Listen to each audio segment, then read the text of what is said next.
ॐ अज्ञानतिमिरान्धस्य ज्ञानाञ्जनशलाखया चक्षुरुन्मीलितं येन तस्मै श्रीगुरवे नमः। श्रीचैतन्यमनोभीष्टं स्थापितं येन भूतले स्वयं रूप कदा मह्यं ददाति स्वपदान्तिकं। वन्देऽहं श्रीगुरोः श्रीयुतपदकमलं शीघ्रो वैष्णवांश्च श्रीरूपं सागरजातं सहगण रघुनाथान्वितं तं सजीवं साद्वैतं सावधूतं परिजनसहितं श्रीकृष्णचैतन्यदेवं श्रीराधाकृष्णपादान् सहगण ललिता श्रीविशाखान्वितांश्च। हे कृष्ण करुणा सिन्धो दीनबन्धो जगत्पते गोपेश गोपिकान्तं राधाकान्तं नमस्तुते। तप्त कांचन गौरांगी राधे वृंदावनेश्वरी वृषभानुसुते देवी प्रणमामि हरिप्रिये। वाञ्छाकल्पतरुभ्यश्च कृपा सिन्धुभ्य च पतितानां पावनेभ्यो वैष्णवेभ्यो नमो नमः। जय श्री कृष्ण चैतन्य प्रभु नित्यानंद श्री अद्वैत गदाधर श्रीवासादि गौर भक्त वृंद। हरे कृष्णा कृष्ण कृष्ण हरे हरे, हरे राम राम राम हरे हरे। तो हम लोग तृतीय अध्याय पौष्य पर्व में, जो आदि पर्व का पौष्य पर्व है, उसका अध्ययन आज आगे करेंगे। तो बात चल रही थी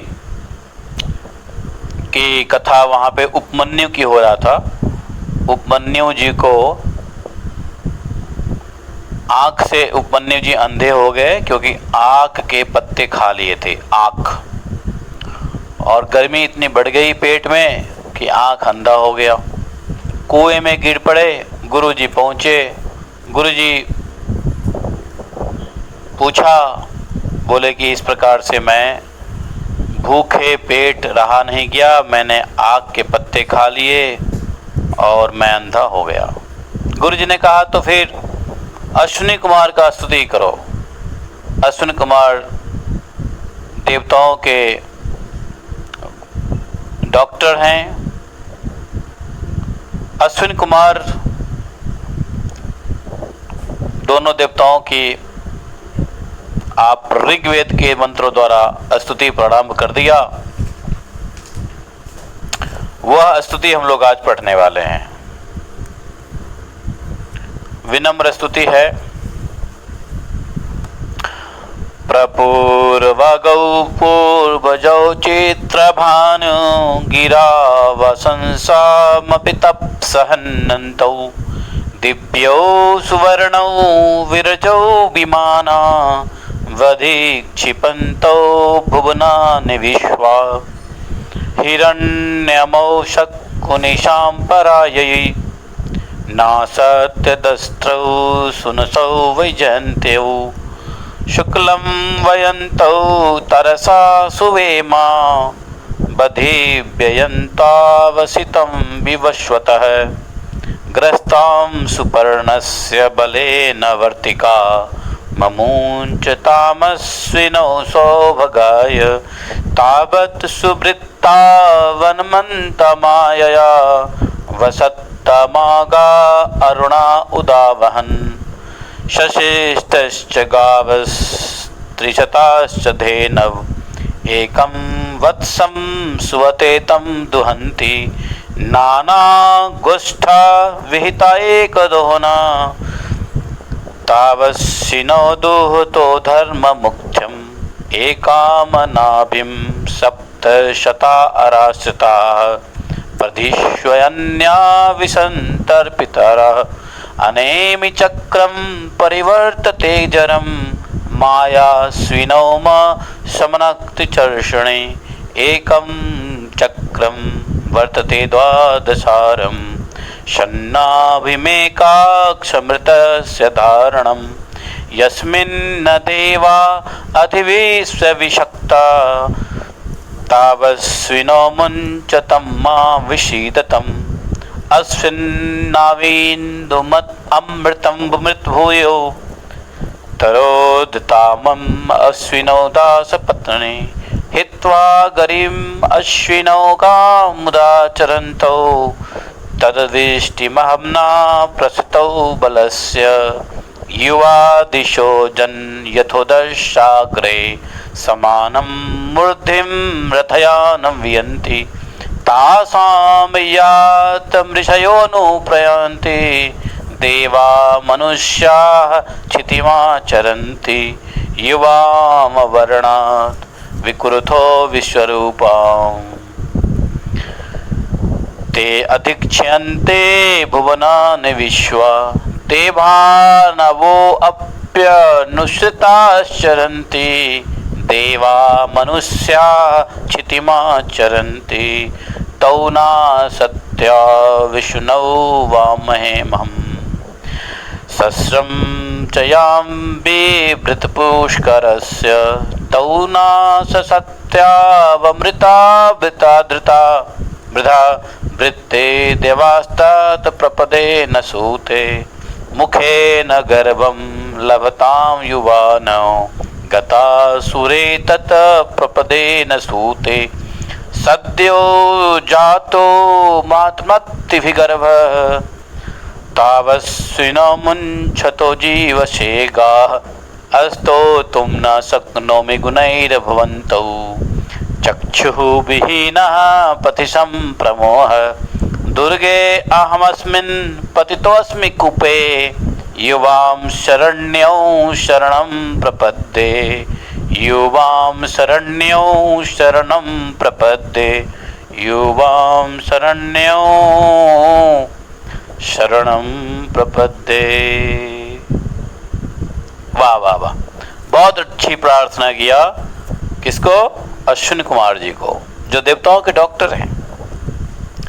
मैंने पूरी प्रार्थना पहले गा लिया, अब इसको समझेंगे प्रार्थना है क्या, है कि नहीं। आइए हम गुरुजनों से परमिशन ले लेते हैं आज के भागवत, आज के महाभारत पढ़ने के लिए और पढ़ के समझने के लिए। ओम अज्ञानतिमिरान्धस्य, नहीं अज्ञानतिमिरान्धस्य तो हो गया, बट अपने गुरु जी से ले लेते हैं प्रार्थना। नमो विष्णुपादाय कृष्णपृष्ठाय भूतले श्रीमते भक्तिवेदांत स्वामिति नामे नामस्ते सरस्वते देवे गौरवाणी प्रचारिणे निर्विशेष शून्यवादी पाश्चात्य देशतारिणे। जय श्री कृष्ण चैतन्य प्रभु नित्यानंद श्री अद्वैत गदाधर श्रीवासादि गौर भक्तवृंद। ओम विष्णुपादाय कृष्णपृष्ठाय भूतले श्रीमते लोकनाथ स्वामिति नामने। तो गुरु आज्ञा से समझते हैं प्रार्थना को। तो इन लोगों ने नहीं, उपमन्यु ने क्या प्रार्थना किया? हे अश्विन कुमारो, आप दोनों सृष्टि के पहले विद्यमान थे, आप ही पूर्वज हैं, आप ही चित्रभाणु हैं। मैं वाणी और तप के द्वारा आपकी स्तुति करता हूँ, क्योंकि आप अनंत हैं, दिव्य स्वरूप हैं, सुंदर पंख वाले दो पक्षी की भांति सदा साथ रहने वाले हैं, रजोगुण शून्य तथा अभिमान से रहित हैं, संपूर्ण विश्व में आरोग्य का विस्तार करते हैं। आप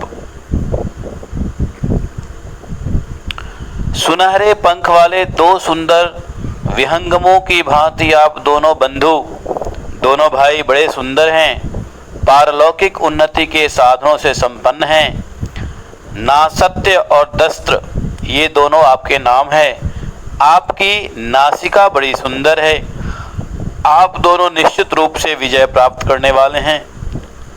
आप ही सूर्य देव के सुपुत्र हैं, अतः स्वयं ही सूर्य रूप में स्थित हो दिन तथा रात्रि रूप काले तंतुओं से संवत्सर रूप वस्त्र बुनते रहते हैं और उस वस्त्र के द्वारा वेग पूर्वक देवयान और पितृयान नामक सुंदर मार्गों को प्राप्त कराते हैं। परमात्मा की काल शक्ति ने जीव रूपी पक्षी को अपना ग्रास बना रखा है। आप दोनों अश्विन कुमार नामक जीवन मुक्त महापुरुषों ने ज्ञान देकर कैवल्य रूप महान सौभाग्य की प्राप्ति के लिए उन जीवों को काल के बंधन से मुक्त किया है। माया के सहवासी अत्यंत अज्ञानी जीव जब तक राग आदि विषयों से आक्रांत हो अपने इंद्रियों के समक्ष नतमस्तक रहते हैं, तब तक वे अपने आप को शरीर से आबद्ध ही मानते हैं। दिन और रात ये मनोवांछित फल देने वाले 360 दुधारू गायें हैं।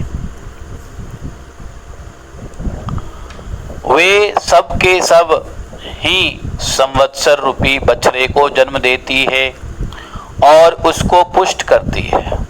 वह बछड़ा सबका उत्पादक और संहारक है।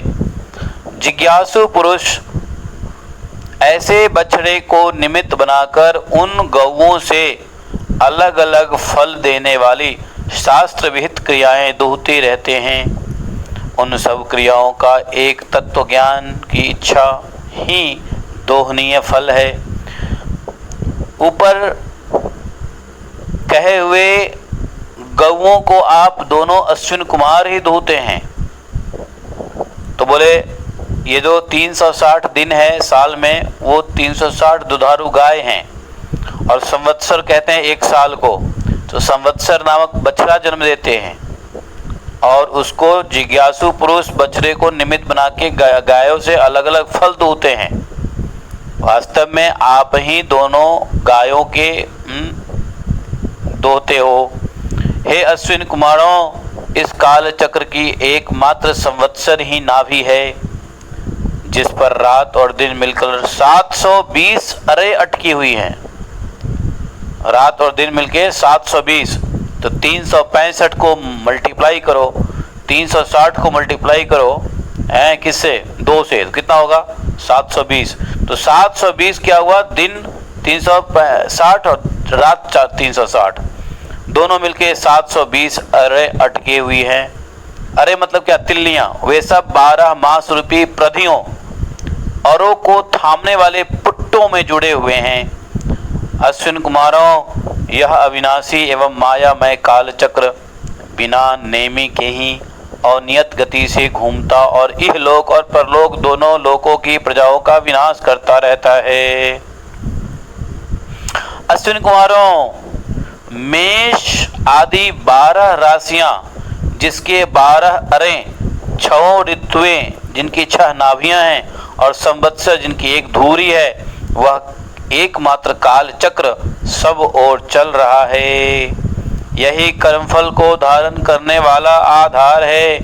इसी में संपूर्ण कलाभिमानी देवता स्थित हैं। आप दोनों मुझे इस काल चक्र से मुक्त करें, क्योंकि मैं यहाँ जन्म आदि के दुख से अत्यंत कष्ट पा रहा हूँ।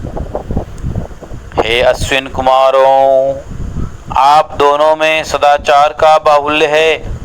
आप अपने सुयश से चंद्रमा, अमृत और जल की उज्ज्वलता को भी तिरस्कृत कर देते हैं।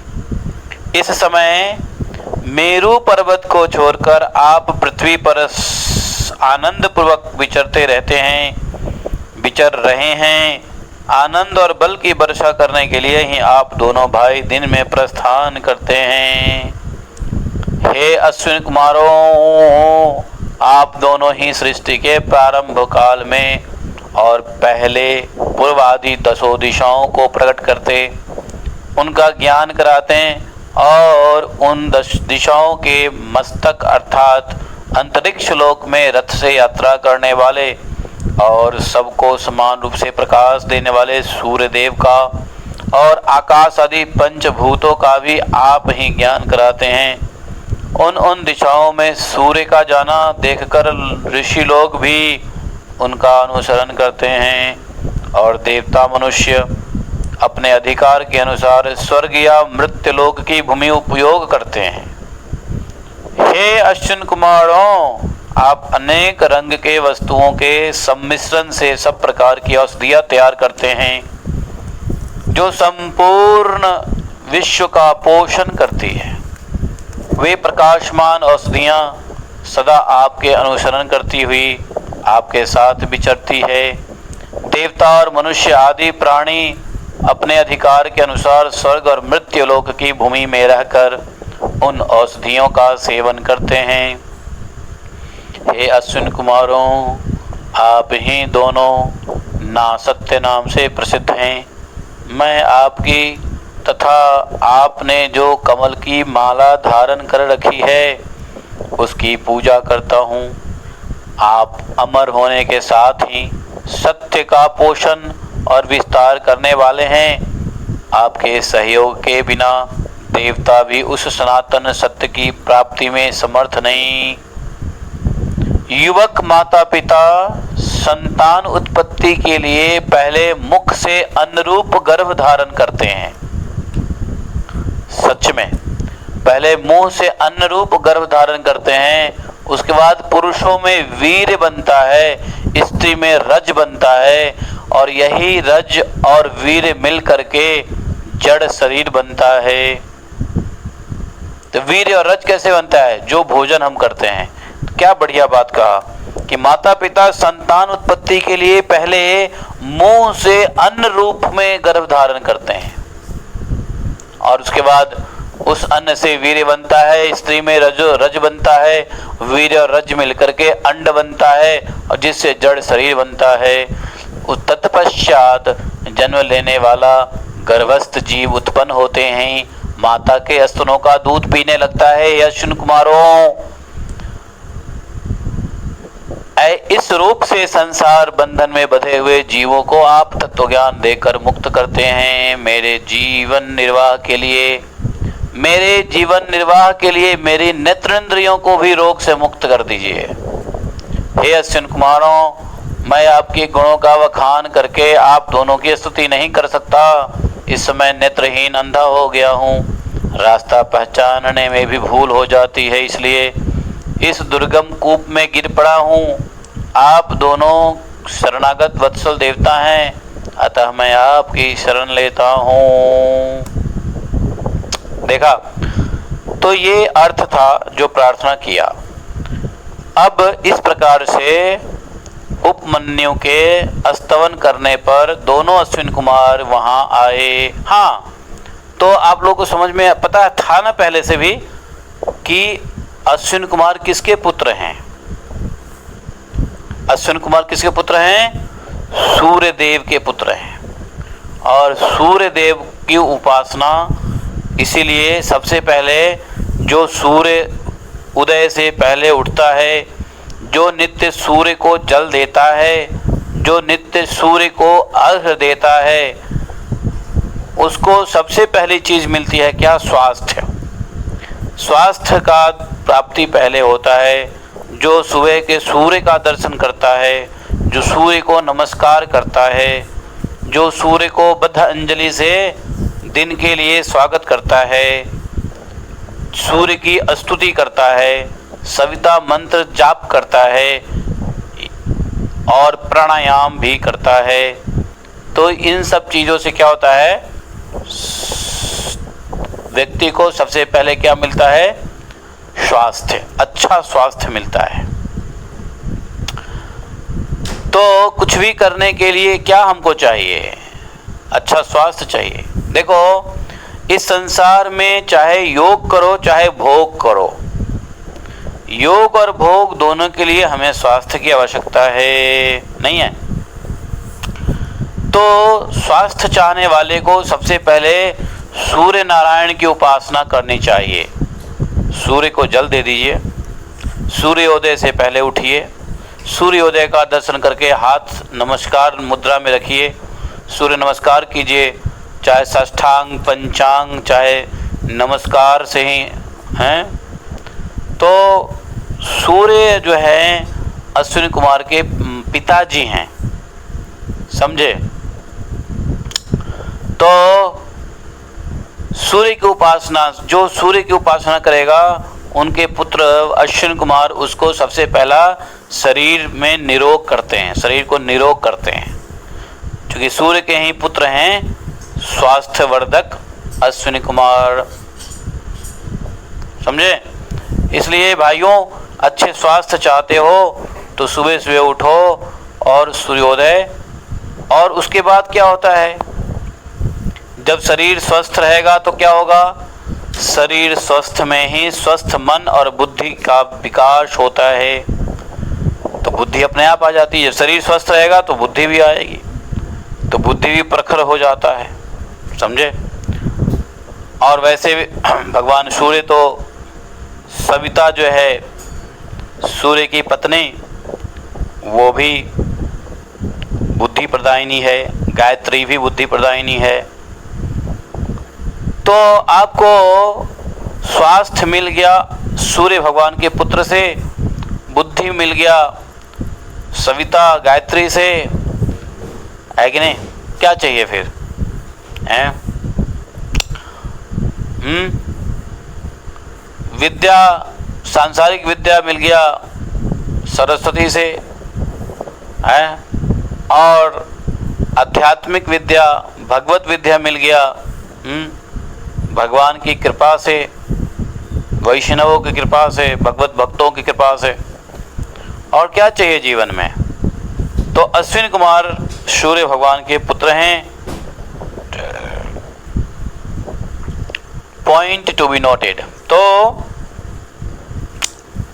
इस प्रकार से जब उपमन्यु ने प्रार्थना किया, तो जैसे ही प्रार्थना किया कि हम आपके शरण में हैं, युवाम शरण्यो शरणम प्रपद्ये, तुरंत अश्विनी कुमार पहुंच गए। अश्विनी कुमार दर्शन दिया, बोले उपमन्यु हम तुम्हारे ऊपर बहुत प्रसन्न हैं, यह तुम्हारे खाने के लिए पुआ है, इसे खा लो।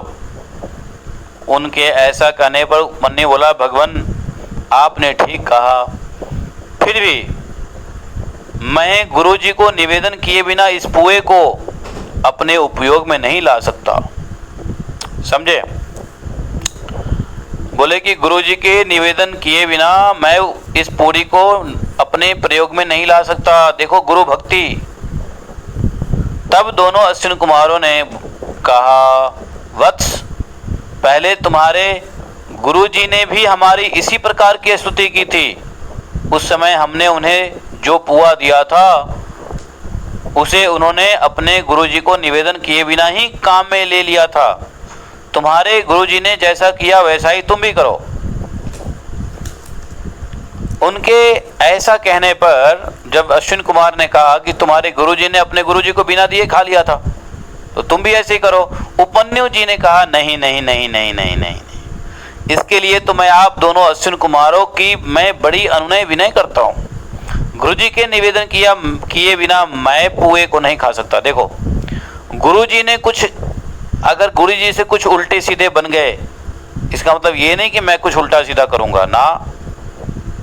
गुरुजी ने नहीं अपने गुरुजी को दे के खाए तो क्या हुआ, मैं तो गुरुजी को दे के खाऊंगा।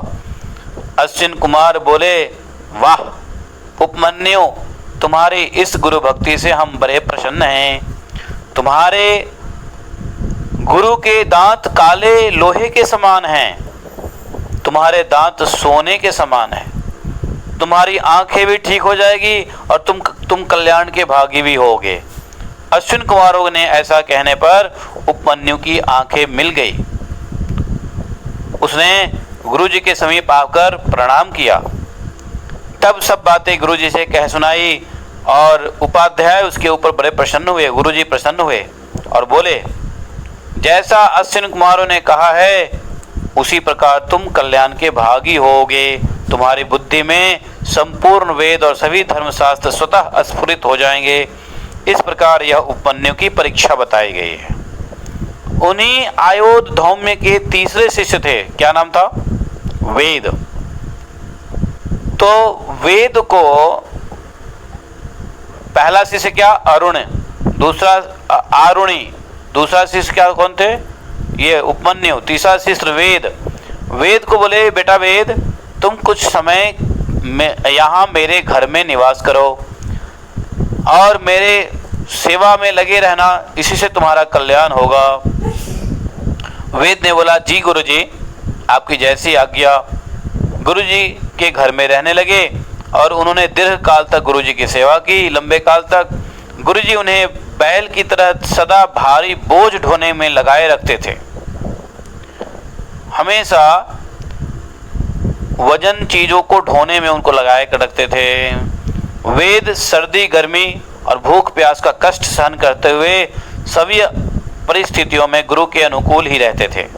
इस प्रकार जब बहुत समय बीत गया तब गुरुजी उन पर पूर्णतः संतुष्ट हुए और गुरु के संतोष से वेद ने श्रेय और सर्वज्ञता प्राप्त कर ली। इस प्रकार यह वेद की परीक्षा का वृत्तांत कहा गया है।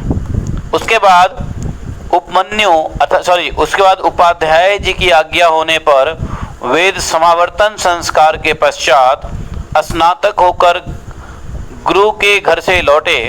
घर आकर उन्होंने गृहस्थ आश्रम में प्रवेश किया और अपने घर में निवास करते समय आचार्य वेद के पास 3 शिष्य रहते थे, किंतु वे काम करो अथवा गुरु सेवा में लगे रहो इत्यादि रूप से किसी प्रकार का आदेश अपने शिष्यों को नहीं देते थे।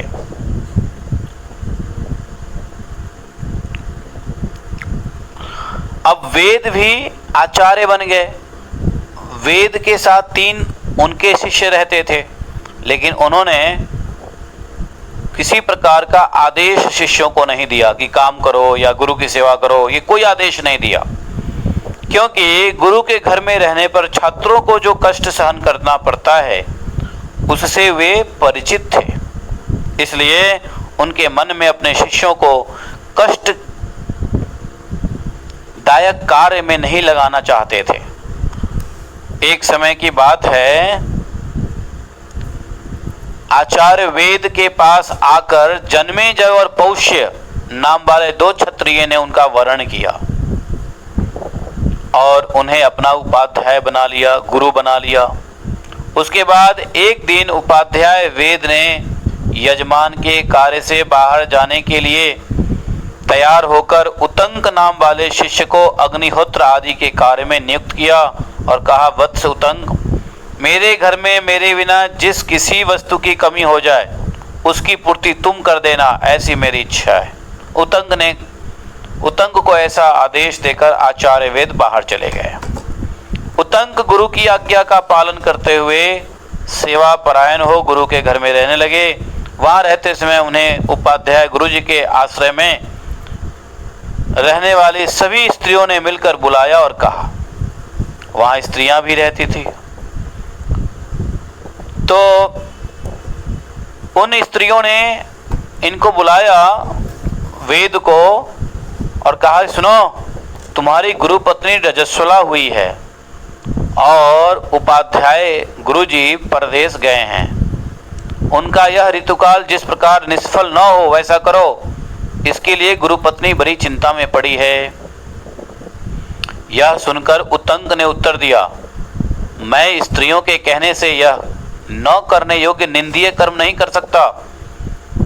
गुरुजी ने मुझे ऐसा आज्ञा नहीं दी है कि तुम न करने योग्य कार्य भी कर डालना, ऐसा नहीं कहा गुरुजी ने। इसके बाद कुछ समय बीतने पर जब गुरुजी उपाध्याय वेद जब परदेश से अपने घर लौटे, बाहर से अपने घर आने पर उन्हें उतंक का सारा वृत्तांत मालूम हुआ। बड़े प्रसन्न हुए, बोले, बेटा उतंक, तुम्हारा कौन सा प्रिय कार्य करूं?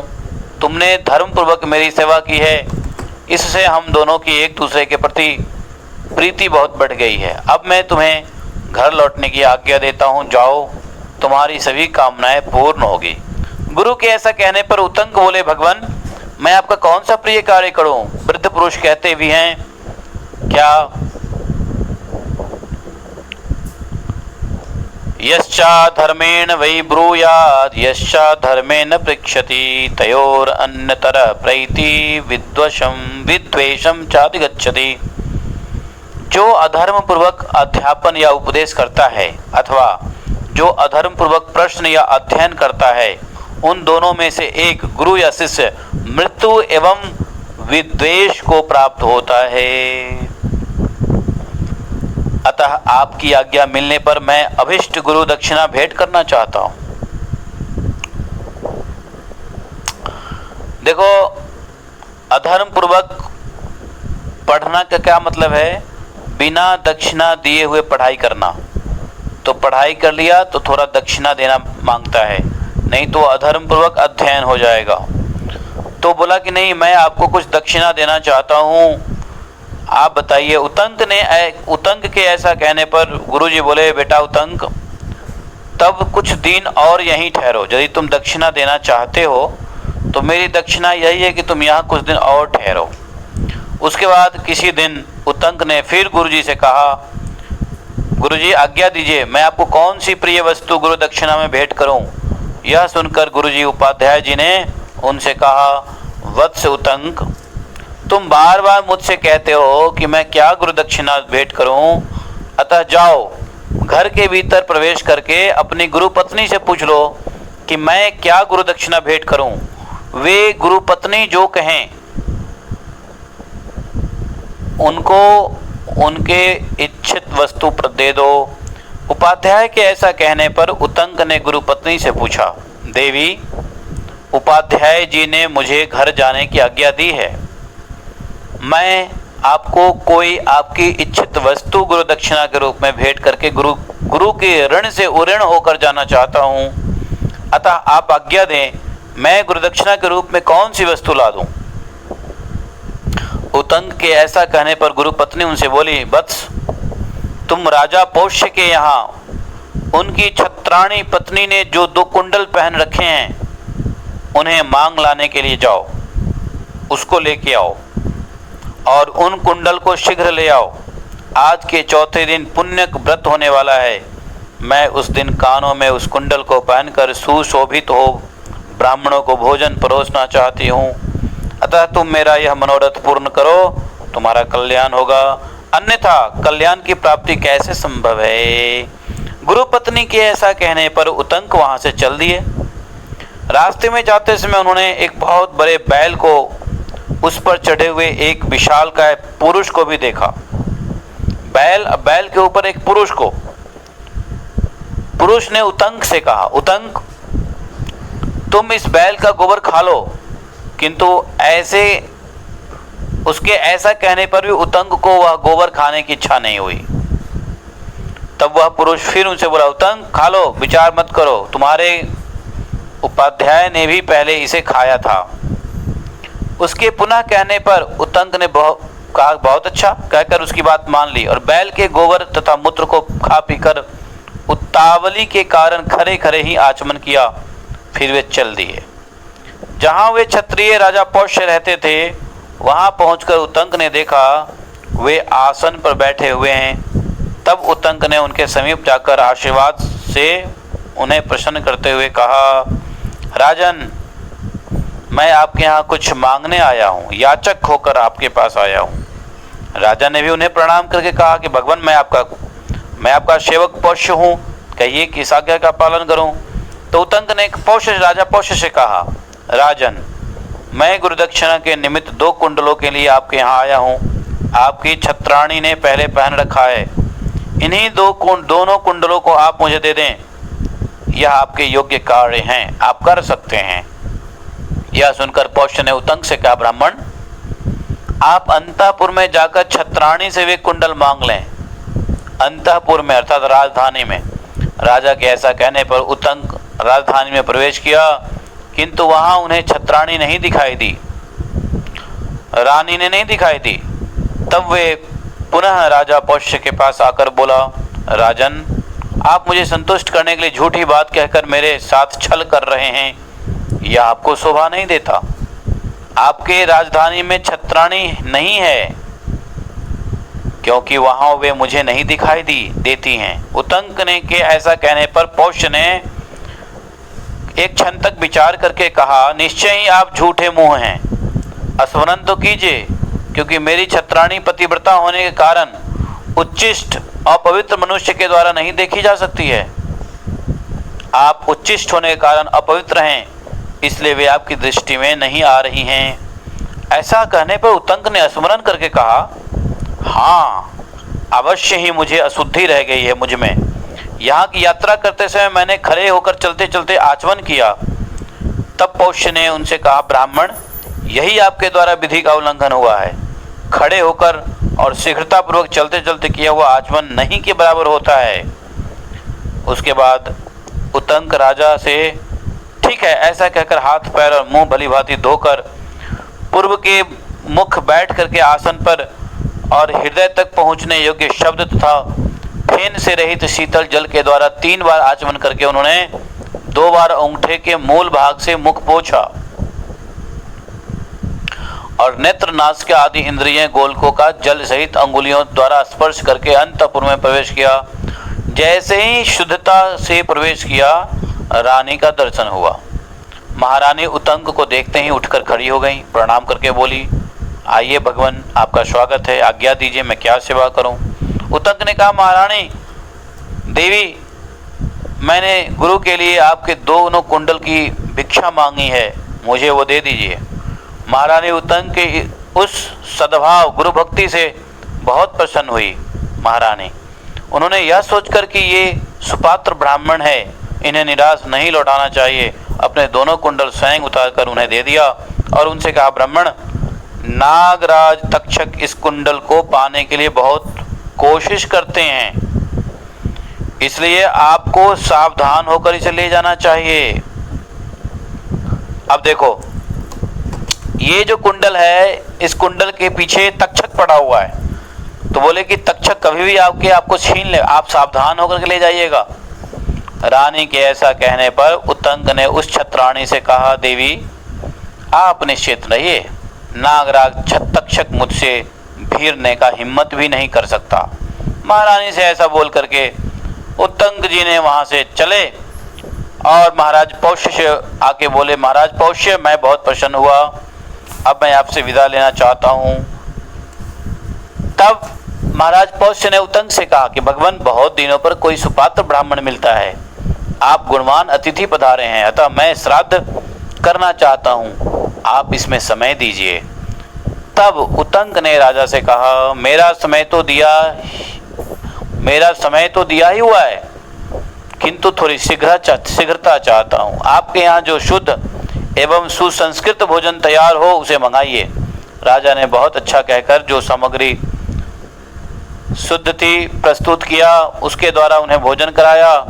परंतु जब भोजन सामने आया तब उतंक ने देखा भोजन में बाल पड़ा है और वह ठंडा हो चुका है भोजन। एक तो जानते हो जब भोजन में बाल पड़ जाए तो भोजन अपवित्र हो जाता है। थाली में यदि बाल पड़ जाए तो थाली को हटा देना चाहिए, दूसरी थाली लगानी चाहिए। ऐसा निश्चय करके वे राजा पौष्य से बोले, आप मुझे अपवित्र अन्न दे रहे हैं, जाइए आप अंधे हो जाएंगे। तब पौष्य ने भी उन्हें श्राप के बदले श्राप देते हुए कहा, आप शुद्ध अन्न को भी दूषित बता रहे हैं, अतः आप भी संतान हो जाएंगे। तब उतंक राजा पौष्य से बोले, महाराज अपवित्र अन्न देकर फिर बदले में श्राप देना आपके लिए कदापि उचित नहीं है, अतः पहले अन्न को ही प्रत्यक्ष देख लीजिए। तब पौष्य ने उस अन्न को अपवित्र देखकर उनकी अपवित्रता का कारण पता लगाया कि कौन है जो भोजन को अपवित्र किया है। वह भोजन खुले केश वाली स्त्री ने तैयार किया था, इसलिए उसमें केश पड़ गया था। देर का बना होने से वह भोजन ठंडा भी हो गया था, इसलिए वह अपवित्र है। ठंडा भोजन अपवित्र है।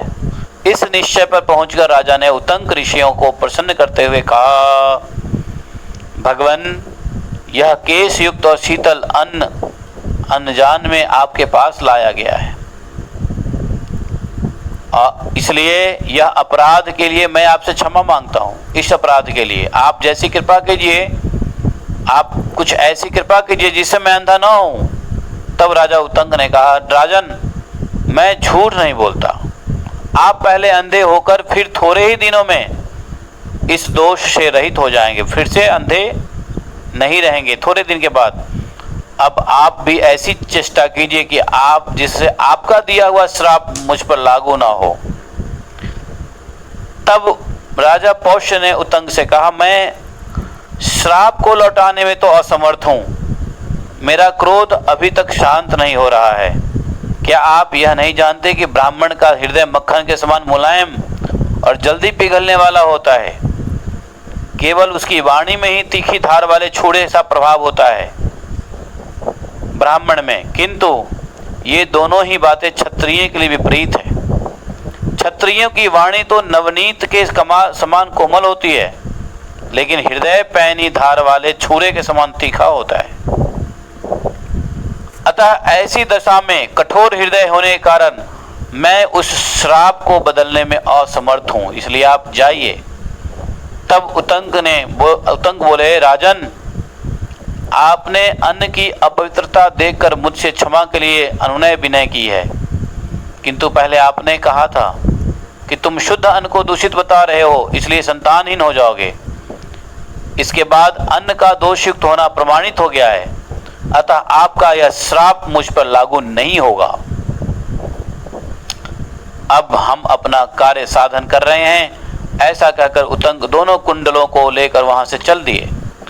रास्ते में जानते हो पीछा करते हुए कौन? एक नग्न छप्पकर्ण को देखा। छप्पणक जो बार बार दिखाई देता और छिप जाता। कुछ दूर जाने के बाद उतंक ने उस कुंडल को एक जलाशय के किनारे जमीन पर रख दिया और स्वयं शौच, स्नान, आचमन, संध्या, तर्पण आदि करने लगे। इतने में ही वह छप्पणक बड़ी उतावली के साथ वहां आया और दोनों कुंडल को लेकर चोरी कर लिया, चंपत होकर भाग गया। उतंक ने जब स्नान, तर्पण आदि जल संबंधी कार्य संपूर्ण करके शुद्ध और पवित्र होकर देवताओं तथा गुरुओं को नमस्कार किया और जल से बाहर निकलकर बड़े वेग से उस छप्पकण का पीछा किया। छप्पणक वास्तव में वह कौन था? नाजराग तक्षक ही था।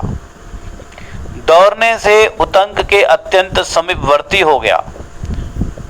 उतंक ने उसे पकड़ लिया। पकड़ में आते ही उसने छप्पणक का रूप त्याग दिया और तक्षक नाग का रूप धारण करके वह प्रकट हो गया और एक बहुत बड़ा बीवर था, बिल, उसमें घुस गया। बिल में प्रवेश करके वह नागलोक में अपने घर चला गया। उसके बाद उस छत्राणी की बात का स्मरण करके उतंक ने नागलोक तक उस तक्षक का पीछा किया। पहले तो उसने उस बीवर को अपने डंडे की लकड़ी से खोदना प्रारंभ किया, किंतु उसमें उन्हें सफलता न मिली। उस समय इंद्र ने उन्हें क्लेश उठाते हुए देखा तो उनकी सहायता के लिए अपना वज्र भेजा। उन्होंने वज्र से कहा, जाओ इस ब्राह्मण की सहायता करो। इंद्र ने कहा। तब वज्र ने डंडे की लकड़ी में प्रवेश करके उस बिल को विदीर्ण कर दिया, इससे पाताल लोक में जाने के लिए रास्ता बन गया। तब उतंक उस बिल में घुस गए और उसी रास्ते से भीतर प्रवेश कर गए जिस रास्ते से ये तक्षक गया था, और उन्होंने नागलोक का दर्शन किया। नागलोक जिसकी कहीं कोई सीमा नहीं थी, जो अनेक प्रकार के मंदिरों, महलों, झुके हुए छज्जों वाले ऊंचे ऊंचे मंडपों तथा सैकड़ों दरवाजों से सुशोभित छोटे बड़े अद्भुत क्रीड़ा स्थलों को देखा। वहां उन्होंने इन श्लोकों द्वारा उन नागों का प्रार्थना किया, स्तवन किया। ऐरावत जिनके राजा हैं, जो सम्रांगन में विशेष शोभा पाते हैं, बिजली और वायु से प्रेरित हो जल की वर्षा करने वाले बादलों की भांति वाणों की धारावाहिक वृष्टि करते हैं, उन सर्पों की जय हो। तो इस प्रकार से उन्होंने प्रार्थना किया नागलोक में। ऐरावत कुल में उत्पन्न नागगणों से कितने ही सुंदर रूप वाले हैं। उनके अनेक रूप हैं जो विचित्र कुंडल धारण करते तथा आकाश में सूर्य देव की भांति स्वर्गलोक में प्रकाशित होते। गंगा जी के उत्तर तट पर बहुत से नागों के घर हैं। वहाँ रहने वाले बड़े बड़े सर्पों की भी मैं स्तुति करता हूँ। बहुनी नाग वेश्यमान गंगाया स्त्रिय उत्तरे तत्स्थान अपि संस्तौमि महतापन्न गाहनम। बोले कि ऐरावत नाग के सिवा दूसरा कौन है जो सूर्य देव की प्रचंड किरणों के सैन्य से विचरने की इच्छा कर सकता है। ऐरावत के भाई धृतराष्ट्र जब सूर्यदेव के साथ प्रकाशित होते और चलते हैं, उस समय 28,008 सर्प सूर्य के घोड़ों के बागडोर बनकर जाते हैं। रस्सी जो इनके साथ जाते हैं और जो दूर के मार्ग पर जा पहुंचते हैं, ऐरावत के उन सभी छोटे भाइयों को मैं नमस्कार करता हूँ। तो ये प्रार्थना किए कर रहे हैं, किसकी प्रार्थना कर रहे हैं? नागों की स्तुति करें। इस प्रकार जब नाग की स्तुति किया, नाग की स्तुति करने के बावजूद भी जब वह कुंडल को नहीं पाया, बड़ी चिंता हुई। इस प्रकार नागों की स्तुति करते रहने पर भी जब वे दोनों कुंडलों को नहीं प्राप्त कर सके, तब उन्हें वहां 2 स्त्रियां दिखाई दी। सुंदर करघे पर रखकर सूत के ताने में वस्त्र बुन रही थी और उन तानों में उतंक मुनि ने काले और सफ़ेद 2 प्रकार के सूत और 12 आरों की चक्र भी दिखाई देखा, जिसे 6 कुमार घुमा रहे थे। वहीं एक श्रेष्ठ पुरुष भी दिखाई दिए, जिनके साथ एक दर्शनीय अश्व भी था, घोड़ा। उतंक ने इस मंत्र तुल्य श्लोकों द्वारा उनकी स्तुति की। जो यह विनाशी काल चक्र निरंतर चल रहा है, जिसके भीतर 360 अरे हैं, 24 पर्व है और इस 6 चक्र जो कुमार घुमा रहे हैं, यह संपूर्ण विश्व जिनके स्वरूप है। ऐसी 2 युवतियां सदा काले सफ़ेद तंतुओं के इधर उधर चलाती हुई इस वासना जाल रूपी वस्त्र को बुनती रहती है तथा वे ही संपूर्ण भूत और समस्त भुवनों का निरंतर संचालन करती रहती है। ये सफ़ेद और काले स्त्रियां कौन है?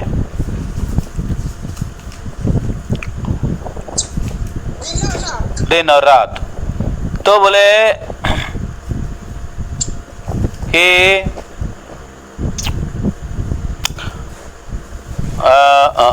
अरे ये हवा से मेरा पेज ही पलट गया, 1 मिनट रुक जाओ। तो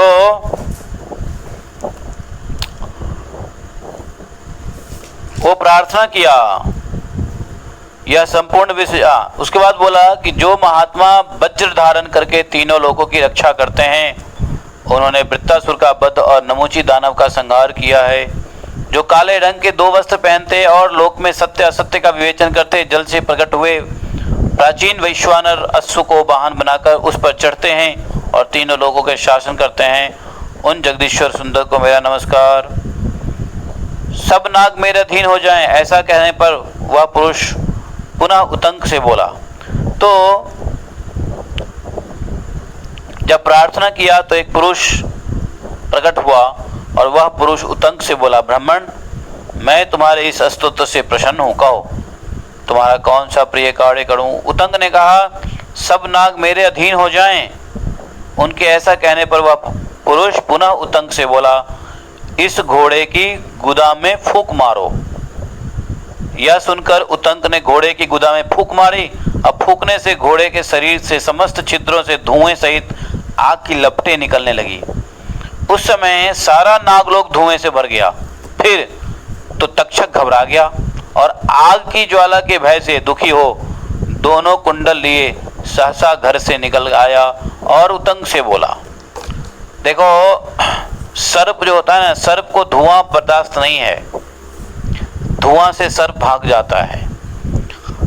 अब पूरे नागलोक में धुआं धुआं फैला दिया। अब सब अपने अपने बिल से बाहर निकले। कुंडल लेकर के वह तक्षक भी बाहर निकला और बोला, ब्राह्मण, आप ये 2 कुंडल ले जाइए। उतंक ने उस कुंडल को ले लिया। कुंडल लेकर वे सोचने लगे, अहो, आज ही गुरु पत्नी का पुण्य व्रत है और मैं बहुत दूर चला आया हूँ। ऐसी दशा में किस प्रकार इन कुंडलों द्वारा उनका सत्कार कर सकूंगा। तब इस प्रकार चिंता में पड़े हुए उतंक से उस पुरुष ने कहा, उतंक, एक काम करो, इसी घोड़े पे बैठ जाओ, यह तुम्हें क्षण भर में उपाध्याय के घर पहुंचा देगा। बहुत अच्छा कहकर उतंक घोड़े पर चढ़े और तुरंत उपाध्याय के घर आ गए। उधर गुरु पत्नी स्नान करके बैठी हुई थी, अपने बाल को संवार रही थी। उतंक अब तक नहीं आया, यह सोचकर उन्होंने शिष्य को श्राप देने का विचार कर लिया। इसी बीच में उतंक ने उपाध्याय के घर में प्रवेश करके गुरु पत्नी को प्रणाम किया और उन्हें 2 कुंडल दे दिए। तब गुरु पत्नी प्रसन्न हुई, कहा कि वाह, तुम ठीक समय पर उचित स्थान पे आ गए हो। वत्स, तेरा स्वागत है। अच्छा हुआ जो बिना अपराध के ही तूने श्राप नहीं दिया। तेरा कल्याण निश्चित है, तुम्हें सिद्धि प्राप्त होगी। उसके बाद उतंक ने अपने गुरु जी को चरणों में प्रणाम किया और कहा, गुरु जी ने भी कहा कि बेटा उतंक, तुम्हारा स्वागत है, लौटने में देर क्यों हुआ? तब उतंक ने सारी कथा सुना दी। बोला गुरुजी, नागराज तक्षक ने इस कार्य में विघ्न डाल दिया था, इसलिए मैं नागलोक में चला गया था। वहीं मैं 2 स्त्रियां देखी जो करघे पर सूत रखकर कपड़ा बुन रही थी और उस करघे में काले और सफेद रंग के सूत लगे थे। ये वह सब क्या था? मुझे कुछ समझ में नहीं आया।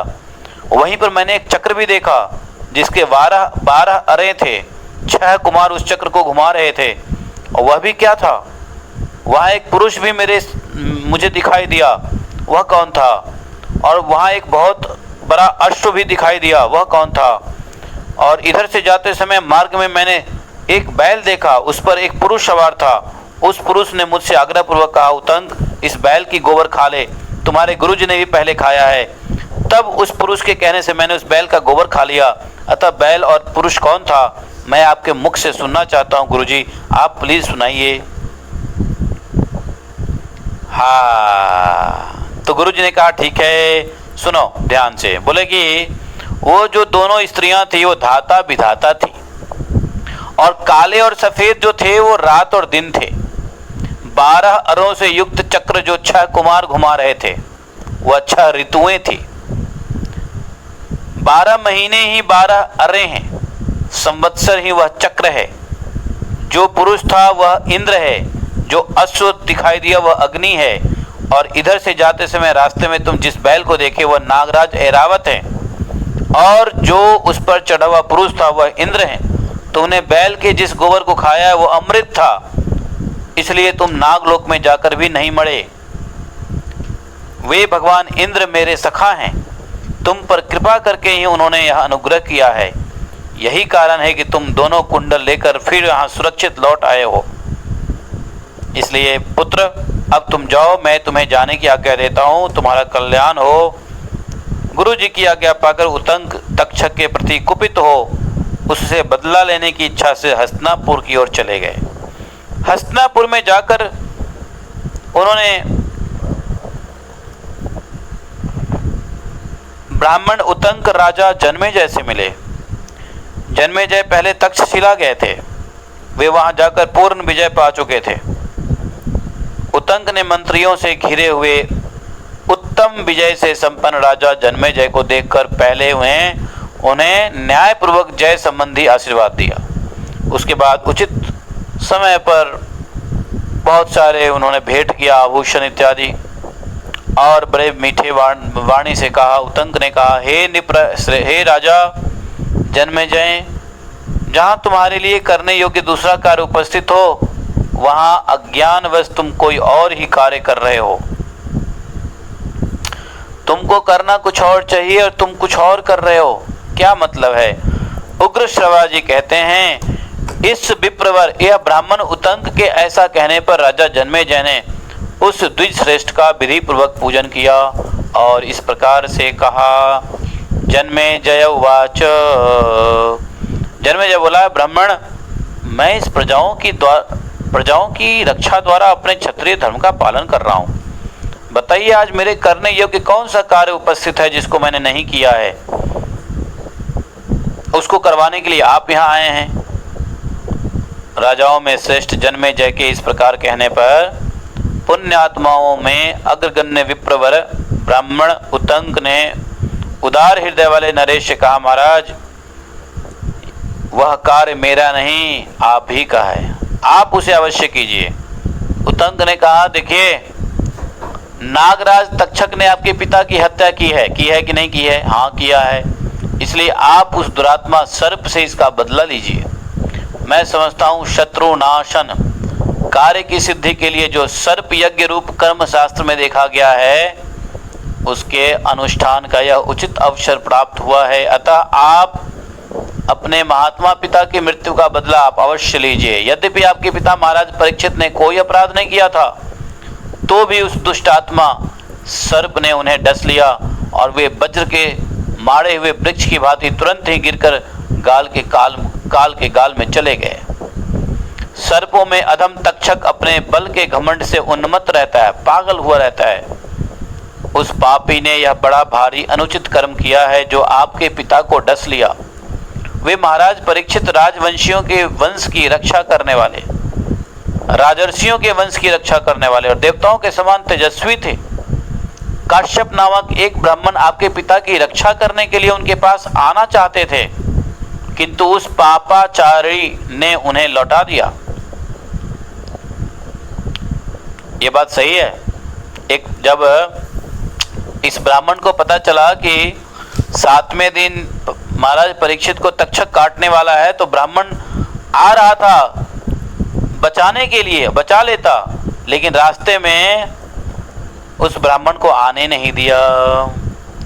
ब्राह्मण कश्यप वंश का ब्राह्मण था। इसलिए जन्मेजय महाराज, आप सर्प यज्ञ का अनुष्ठान करके उसकी प्रज्वलित अग्नि में उस पापी को होम कर दीजिए। ऐसा करके आप अपने पिता की मृत्यु का बदला चुका सकेंगे और मेरा भी अत्यंत प्रिय कार्य संपन्न हो जाएगा। तक्षक बड़ा दुरात्मा है महाराज, पाप रहित महाराज, निष्पाप महाराज।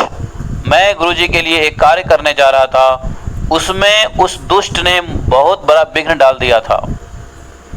उग्रश्रवा जी कहते हैं, महर्षियों, यह समाचार सुनकर राजा जन्मेजय तक्षक पर कुपित हो उठे। उतंक के वाक्यों ने उनकी क्रोध अग्नि में घी का काम किया। जैसे घी की आहुति पड़ने से प्रचंड प्रज्वलित अग्नि हो जाती है, उसी प्रकार वे क्रोध से अत्यंत कुपित हो गए। उस समय राजा जन्मेजय ने बहुत दुखी होकर उतंक के निकट ही मंत्रियों से पिता के स्वर्ग गमन का समाचार पूछा। उतंक के मुख से जिस समय उन्होंने पिता के मरने की बात सुनी, उसी समय से महाराज दुख और शोक में डूब गए। अब देखो, नैमिषारण्य में कथा प्रवेश कर रहे हैं हम। नैमिषारण्य में कुलपति शौनक के 12 वर्षों तक चालू रहने वाले सत्र में उपस्थित महर्षियों के समीप एक दिन लोमहर्षण पुत्र उग्रश्रवा आए। वे पुराणों की कथा कहने में कुशल थे, वे पुराणों के ज्ञाता थे। उन्होंने पुराण विद्या में बहुत परिश्रम किया। वे नैमिषारण्यवासी महर्षियों से हाथ जोड़कर बोले, महर्षिगण, आप लोग क्या सुनना चाहते हैं, मैं किस प्रसंग पे बताऊं? तब ऋषियों ने कहा, लोमहर्षण कुमार उग्रश्रवा जी, हम आपके मुंह से उत्तम प्रसंग सुनना चाहते हैं। कथा प्रसंग आरंभ होने पर सुनने की इच्छा रखने वाले हम लोगों के समक्ष आप बहुत सी कथाएं कहेंगे, किंतु पूज्यपाद कुलपति भगवान शौनक अभी अग्नि की उपासना में लगे हुए हैं। देवताओं और असुरों से संबंध रखने वाली बहुत सी दिव्य कथाएं जानते हैं। मनुष्य, नाग अथवा गंधर्वों की कथाओं से भी वे सर्वथा परिचित हैं। वे विद्वान कुलपति विप्रवर शौनक जी भी इस यज्ञ में उपस्थित हैं। वे चतुर, उत्तम, व्रतधारी, बुद्धिमान हैं। शास्त्र का मतलब क्या होता है? श्रुति, स्मृति, इतिहास, पुराण, इसको शास्त्र कहते हैं। तो शास्त्र और आरण्यक, ये तो वे आचार्य हैं ही, इस अरण्य के आचार्य हैं। अरण्य कितने हैं? बहुत सारे अरण्य हैं। तो बृहदारण्य है।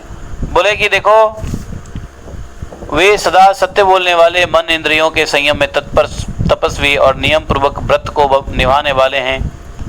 वे हम सभी लोगों के लिए सम्माननीय है, इसलिए जब तक उनका आना न हो तब तक प्रतीक्षा कीजिए। गुरुदेव शौनक जब यहाँ उत्तम स्थान पर विराजमान हो जाएं, उस समय वे द्विश्रेष्ठ आपसे जो कुछ पूछें उसी प्रसंग को लेकर आप बोलिएगा। उग्रश्रवा ने कहा, ठीक है, हम इंतजार करते हैं। शौनक जी के आने तक का इंतजार किया। गुरुदेव महात्मा शौनक जी आए, बैठे। उसके बाद उन्होंने पूछा कि मैं नाना प्रकार की पुण्यदायिनी कथा कहूँगा। उसके बाद विप्र शिरोमणि शौनक जी क्रमशः सब कार्यों का विधि पूर्वक संपादन करके वैदिक स्तुतियों द्वारा देवताओं को और जल की अंजलि द्वारा पितरों को तृप्त करने के पश्चात उस स्थान पर आए वहां जहां सब बैठे थे। और सब बैठ जाने के बाद शौनक जी, कुलपति शौनक जी भी वहां बैठे और बोले, शौनक उवाच पुराणम अखिलम तात पिता ते अधीतवान् पुरा कच्चित् त्वमपि तत् सर्वमधि से लोमहर्षणे। तो बोले कि लोमहर्षण जी, पहले आपके पिता ने सब पुराणों का अध्ययन किया था, क्या आपने भी उस सब का अध्ययन किया? पुराण में दिव्य कथाएं वर्णित है, परम बुद्धिमान राजर्षियों और ब्रह्मर्षियों के आदि वंश भी बताए गए हैं, जिनको पहले हमने आपके पिता के मुख से सुना है। उनमें प्रथम तो मैं भृगुवंश का ही वर्णन सुनना चाहता हूँ, अतः आप इसी से संबंध रखने वाली कथा कहिए। हम सब लोग आपकी कथा सुनने के लिए सर्वथा प्रयत्नशील हैं, इच्छुक हैं। उग्र श्रवा जी ने कहा, हे भृगुनंदन, वैशंपायन आदि श्रेष्ठ ब्राह्मणों और महात्मा द्विजवरों ने पहले जो पुराण भली भांति पढ़ा था और उन विद्वानों ने जिस प्रकार पुराण का वर्णन किया है, मुझे याद है, मुझे ज्ञात है। मेरे पिता ने जिस पुराण विद्या का भली भांति अध्ययन किया था, वह सब मैंने उन्हीं के मुख से पढ़ी और सुनी है। आप पहले उस सर्वश्रेष्ठ भृगुवंश का वर्णन सुनिए, जो देवता, इंद्र, ऋषि, मरुदगणों से पूजित हैं। और ये जो शौनक जी है ना, ये स्वयं भृगुनंदन है। तो बोले कि आपके इस अत्यंत दिव्य भार्गव वंश का परिचय देता हूँ।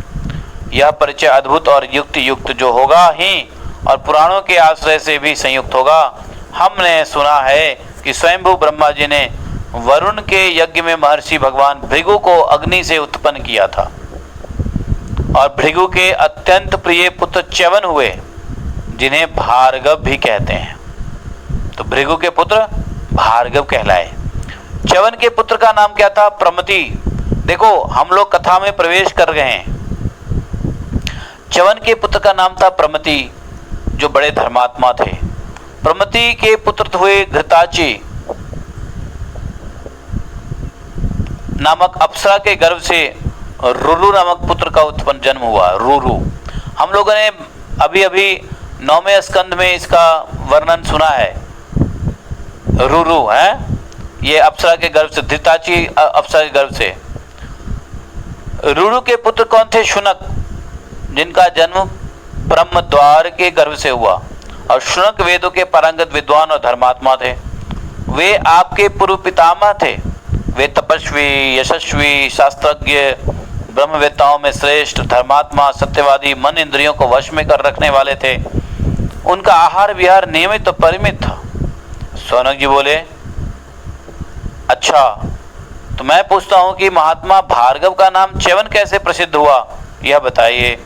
तो विश्वश्रवा जी ने कहा, देखो, भृगु की पत्नी का नाम पुलोमा था और वह अपने पति को बहुत पति को बहुत ही प्यारी थी। उसके उदर में भृगु जी के वीर से उत्पन्न गर्भ पल रहा था। पुलोमा यशस्वी, भृगु के अनुकूल, शील, स्वभावशाली धर्मपत्नी थी। उनकी कुक्षी में उस गर्भ के प्रकट होने पर एक समय धर्मात्माओं ने श्रेष्ठ भृगु जी स्नान करने के लिए आश्रम से बाहर निकले। उसी समय एक राक्षस जिसका नाम था, उसका नाम भी पुलोमा ही था, वो आश्रम पे आ गया और भृगु जी के आश्रम में प्रवेश करते ही उसकी दृष्टि महर्षि भृगु की पतिव्रता पत्नी पर पड़ी और वह कामदेव के वशीभूत हो अपनी शुद्ध बुद्ध को बैठा। सुंदरी पुलोमा ने उस राक्षस को अभ्यागत अतिथि मानकर वन के फल फूल आदि से उसका सत्कार करने के लिए न्योता दिया। ब्राह्मण, वह राक्षस काम से पीड़ित हो रहा था और उस समय उसने वह पुलोमा को अकेली देख बड़े हर्ष का अनुभव किया, क्योंकि वह सती साध्वी पुलोमा को हर ले जाना चाहता था। मन में उस शुभ लक्षणा सती के अपहरण की इच्छा रख के वह प्रसन्नता से फूल उठा। मन ही मन बोला, मेरा तो काम बन गया, पवित्र मुस्कान वाली पुलोमा ने पहले उस पुलोमा नामक राक्षस ने वर्ण किया। तो ऐसा हुआ कि बचपन में पुलोमा रो रही थी, समझे। उसके रोने की निवृत्ति के लिए पिता ने डरते हुए कहा, रे राक्षस तू इसे पकड़ ले। जैसे कभी कभी बच्चे जब रोते हैं तो चुप करने के लिए हम बोलते हैं, हे साधु बाबा आ जाएगा, पकड़ के ले जाएगा, ऐसा होगा वैसा होगा। बच्चों को डराते हैं ना, ताकि बच्चे चुप रहे। तो ये बचपन की अवस्था में ये रो रही थी। मैं इसी कथा सुना रहा हूँ आपको। रो रही थी। रोने से बचने के लिए पिता ने झूठे बोला कि हे राक्षस आ इसे पकड़ ले। घर में पुलोमा राक्षस पहले से ही छिपा हुआ था। उसने मन ही मन वर्ण कर लिया, यह मेरी पत्नी है। बात केवल इतनी ही थी। इसका अभिप्राय यह है कि हंसी खेल में भी या डांटने पटकारने में भी बालक को कभी ऐसी बात नहीं कहनी चाहिए और राक्षस का नाम भी नहीं रखना चाहिए, समझे। बालक को कभी भी, बच्चों को कभी भी ऐसा काम नहीं, बच्चों के साथ ऐसा कभी व्यवहार नहीं करना चाहिए। अब इसी का नुकसान क्या हुआ, ये पुलोमा राक्षस ने क्या किया, उसको अपना पत्नी मानने लगा था बचपन से ही, और उसका नाम भी पुलोमा ही रख दिया था।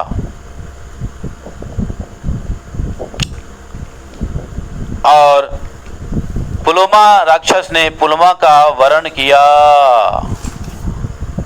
किंतु जब पीछे से उसके पिता ने शास्त्र विधि के अनुसार महर्षि भृगु के साथ उसका विवाह कर दिया, तो उसके पिता का यह अपराध राक्षस के हृदय में सदा कांटे सा कसकता रहा।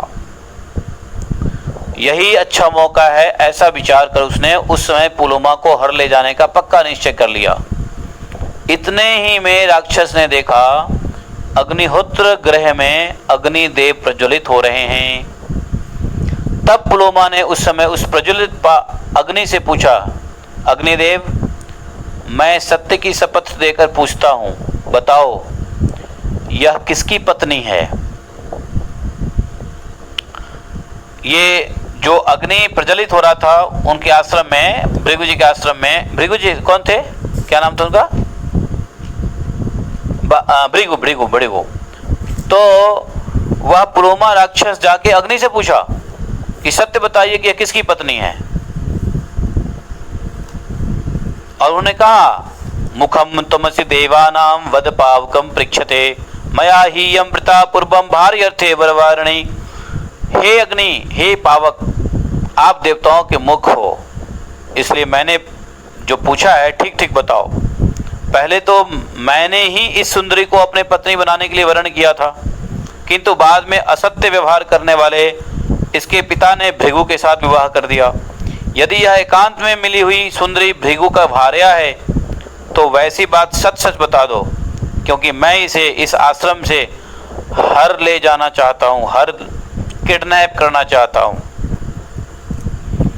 वह क्रोध आज मेरे हृदय में दग्ध सा हो रहा है। इस सुमध्यमा को जो पहले मेरी पत्नी थी भृगु ने अन्यायपूर्वक हड़प लिया है। उग्रश्रवा जी कहते हैं, जय इस प्रकार से वह राक्षस भृगु की पत्नी के प्रति यह मेरी है या भृगु की है ऐसा संशय रखते हुए अग्नि को संबोधित होकर बार बार पूछने लगा, अग्निदेव बताइए, अग्निदेव बताइए। आप सदा सब प्राणियों के भीतर निवास करते हैं, सर्वज्ञ अग्नि, आप पुण्य और पाप के विषय में साक्षी की भांति स्थित रहते हो, इसलिए सच्ची बात बताओ। असत्य बर्ताव करने वाले भृगु ने जो पहले मेरी ही थी, मेरी पत्नी का अपहरण किया, यदि वह वही है वैसी बात ठीक ठीक बता दो। सर्वज्ञ अग्निदेव, तुम्हारे मुख से सब बातें सुनकर मैं भृगु की इस भार्या को आपके सामने देखते देखते इस आश्रम से किडनैप करके ले जाऊंगा, इसलिए मुझसे सच्ची बात बताइए। तो राक्षस की यह बात सुन करके ज्वालामयी 7 जीवाओं वाली अग्निदेव बहुत दुखी हुए। एक ओर वे झूठ से डरते थे और दूसरी ओर भृगु के श्राप से डरने लगे अग्निदेव। अतः धीरे धीरे बोले, अग्निवाच, अग्नि बोले, हे दानव नंदन, त्वया वृत्ता पुलोमेयं पूर्वं दानवनंदन किं त्वयं विधिना पूर्वं मंत्रवन् वृता त्वया। सुनो, इसमें संदेह नहीं है कि पहले तुम्ही ने इस पुलोमा का वर्ण किया था, किंतु विधि पूर्वक मंत्रोच्चारण करते हुए इसके साथ तुमने विवाह नहीं किया। पिता तो यह यशस्विनी पुलोमा भृगु को ही दिया है। तुम्हारे वरण करने पर भी इसके महायशस्वी पिता तुम्हारे हाथ में इसे इसलिए नहीं देते थे कि उनके मन में तुमसे श्रेष्ठ वर पाने का लोभ था। दानव, उसके बाद महर्षि भृगु ने मुझे साक्षी बनाकर अर्थात अग्नि के समक्ष वेद वाणी से विधि पूर्वक इनका पाणी ग्रहण किया। यह वही है, ऐसा मैं जानता हूं। इस विषय में मैं झूठ नहीं बोल सकता। दानव श्रेष्ठ, लोक में असत्य की कभी पूजा नहीं होती है। इस प्रकार से अग्नि का वचन सुनकर के वह राक्षस ने वाराह रूप धारण करके मन और वायु के समान वेग से उसका अपहरण किया। उस समय वह गर्भ जो अपनी माता की कुक्षी में निवास कर रहा था, गर्भवती थी ना भृगु जी की पत्नी, अत्यंत रोष के कारण योग बल से माता के उदर से गिर गया और बाहर निकल गया। गिरने के कारण ही उसका नाम पड़ा च्यवन। माता के उदर से गिरे हुए उस सूर्य के समान तेजस्वी गर्भ को देखते ही वह राक्षस पुलोमा को छोड़कर गिर पड़ा और वह तत्काल जलकर भस्म हो गया। सुंदर कटी प्रदेश वाली पुलोमा दुख से मूर्छित हो गई और किसी तरह संभल कर भृगुकुल को आनंदित करने वाली अपने पुत्र भार्गव च्यवन को गोद में लेकर ब्रह्मा जी के पास गई। संपूर्ण लोकों के पितामह ब्रह्मा जी ने स्वयं भृगु की उस पतिव्रता पत्नी को रोती और नेत्र से आंसू बहाते देखा तो ब्रह्मा ने अपने पुत्र वधू को सांत्वना दी। ये ब्रह्मा जी के पुत्र थे ना भृगु, तो अपने पुत्र वधू को सांत्वना दी। तब पितामह भगवान ब्रह्मा ने अपने पुत्र वधू को सांत्वना देते हुए धीरज बंधाया। उसके आंसुओं की बूंद से एक एक नदी प्रकट हो गई। उसके आंसुओं के बूंद से एक बहुत बड़ी नदी प्रकट हुई। वह नदी तपस्वी भृगु की उस पत्नी के मार्ग को आप्लावित करते हुई थी। उस समय लोक पितामह भगवान ब्रह्मा ने पुलोमा के मार्ग का अनुसरण करने वाली उस नदी को देखकर उसका नाम क्या रख दिया? यह वही नदी है, क्या? वसुधरा। वसुधरा। तो उस नदी का नाम रख दिया वसुधरा, जो पुलोमा के अश्रु से बनी नदी थी।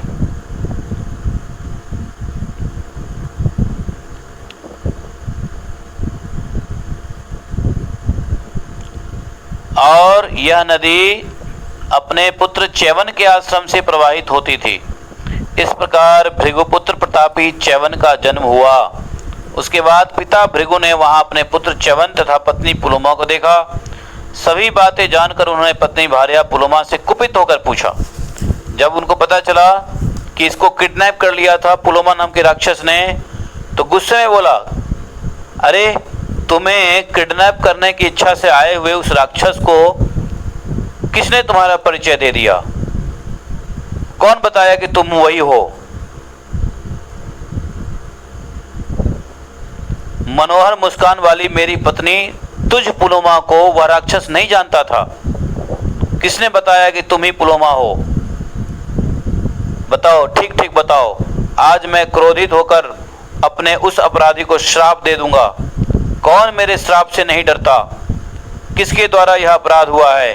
आहा, तो ये अपराध किसके द्वारा हुआ है? अग्निदेव के द्वारा। पुलोमा बोली, भगवन अग्निना भगवन तस्मै रक्षसे अहम निवेदिता ततो मामनाय द्राक्ष क्रोशंती कुररीमिव। बोली, हे भगवान, अपने पति को बोली, अग्निदेव ने उस राक्षस को मेरा परिचय दे दिया। इसी से खुर्री की भांति विलाप करते हुए मुझ अबला को वह राक्षस उठा कर ले गया।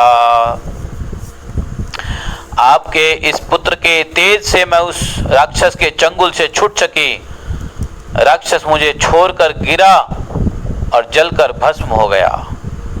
अब पुलोमा का यह वचन सुनकर परम क्रोधी महर्षि भृगु को क्रोध आ गया, और क्रोध इतना आ गया कि अग्निदेव को श्राप दे दिया, तुम सर्वभक्षी हो जाओ, सब कुछ तुम भस्म कर डालो।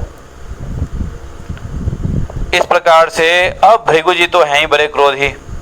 उग्रश्रवा जी कहते हैं, महर्षि भृगु के श्राप देने पर अग्निदेव ने कुपित होकर यह बात कही, ब्राह्मण, तुमने मुझे श्राप देने का यह दुस्साहसपूर्ण कार्य क्यों किया? मैं सदा धर्म के लिए प्रयत्नशील रहता और सत्य एवं पक्षपात शून्य वचन बोलता हूँ। मैं किसी का पक्ष नहीं लेता। लोग मुझको समक्ष में रख के कसम खाते हैं, अग्नि के सामने शपथ खाते हैं ना, तो मैं कभी असत्य नहीं बोलता, पक्षपाती नहीं हूं। इसलिए जब राक्षस ने मुझसे पूछा तो मैंने सच्ची बात कह दी, तो इसमें मेरा क्या अपराध है? जो साक्षी किसी बात को ठीक ठीक जानते हुए भी पूछने पर कुछ न कुछ का कुछ कह देता है। साक्षी मतलब विटनेस। अगर कोई विटनेस है और पूछने पे सही का गलत बता दे तो बोलते हैं कि वह अपने कुल में पहले और पीछे की 7 पीढ़ियों का नाश कर देता है और उन्हें नरक में जाना पड़ता है। इसलिए यदि कोई किसी चीज का साक्षी हो, झूठ नहीं बोलना चाहिए, विटनेस को झूठ नहीं बोलना चाहिए। यश्च कार्यार्थ तत्वज्ञो ज्ञानानो अपि च भाषते सोऽपि तेनैव पापेन लिप्यते नात्र संशयः। बोले, इस प्रकार जो किसी कार्य के वास्तविक रहस्य को जानता है, जो किसी कार्य के वास्तविक रहस्य को जानता है और वह उसके पूछने पर यदि जानते हुए भी नहीं बतलाता है, मौन रह जाता है, तो वह भी उसी पाप से लिप्त होता है। संशय नहीं है, कोई डाउट नहीं है। तो यदि हम कोई भी किसी कार्य के रहस्य को जानते हैं और यदि कोई पूछता है तो सत्य सत्य बताना चाहिए, छुपाना नहीं चाहिए। बोले कि देखो, ये अग्निदेव बोले भृगु जी को, मैं भी आपको श्राप देने की शक्ति रखता हूँ, फिर भी मैं नहीं देता हूँ, क्योंकि ब्राह्मण मेरे मान्य हैं। हे ब्राह्मण, यद्यपि तुम सब कुछ जानते हो, फिर भी मैं तुम्हें जो बता रहा हूँ उसे ध्यान देकर सुनो। अग्नि ने भृगु जी से कहा, क्या? मैं योगेन बहुधान आत्मानां कृत्वा तिष्ठामि मूर्तिषु अग्निहोत्रेषु सत्रेषु क्रियासु च मखेषु च। बोले, मैं योग सिद्धि के बल से अपने आप को अनेक रूपों में प्रकट करके गार्हपत्य और दक्षिणाग्नि आदि मूर्तियों में नित्य किए जाने वाले अग्निहोत्र में, अनेक व्यक्तियों द्वारा संचालित सत्रों में, गर्भाधान आदि क्रियाओं में तथा ज्योतिष्टमों आदि मखों यज्ञों में सदा निवास करता हूँ। मुझ में वेदोक्त विधि से जिस हविष्य की आहुति दी जाती है उसके द्वारा निश्चय ही देवता और पितृगण तृप्त होते हैं। अग्नि में हविष्य देते हैं ना, आहुति देते हैं ना, न इदम ममा है आपो देवगना सर्वे आपा पितृगणास्तथा शतृशस्य पौर्णमासस्य देवानां पितृभिः सह। जल ही देवता हैं, जल ही पितृगण हैं। दर्श और पौर्णमास याग पितरों और देवताओं के लिए किए जाते हैं। अतः देवता पितर हैं और पितर ही देवता है। विभिन्न सर्वों पर ये दोनों एक दूसरे में पूजे जाते हैं।